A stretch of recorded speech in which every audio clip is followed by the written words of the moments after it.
আসসালামু আলাইকুম। মুসলমান ভাইদেরকে সালাম, হিন্দু ভাইদেরকে নমস্কার, অন্যান্য জাতি ধর্মের ভাইদেরকে আন্তরিক শুভেচ্ছা অভিনন্দন। যে সকল ভাইরা আমার ভিডিওটা দেখতেছেন মনোযোগ সহ ভিডিওটা দেখবেন।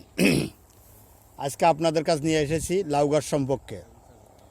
এই লাউ গাছ কী কাজ করে? লাউ গাছ সবাই চেনেন, অনেকে শাক খান, অনেকে কদু খান।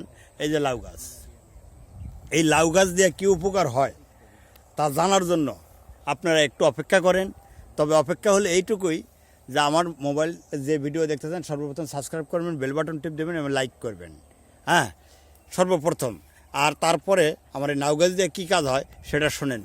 যত পদের ঘাও পচরা আছে, যত পদের ঘাও পচরা আছে আপনারা হয়তো জানেন না, সবার বাড়িতে আছে এই ঘাও পচরার উপরে যে লাউ গাছ দারুণ করে ডইলে যদি লাগিয়ে দেন 2 থেকে 3 দিন দিলেই ইনশাল্লাহ সেই ঘাও পচরা আর থাকিবে না। ইনশাল্লাহ তার ঘাও পচরা আর থাকিবে না। আমি একটা শর্ট ভিডিও আপনাদের মধ্যে ছাড়লাম, এখানে শেষ করলাম। আমিন।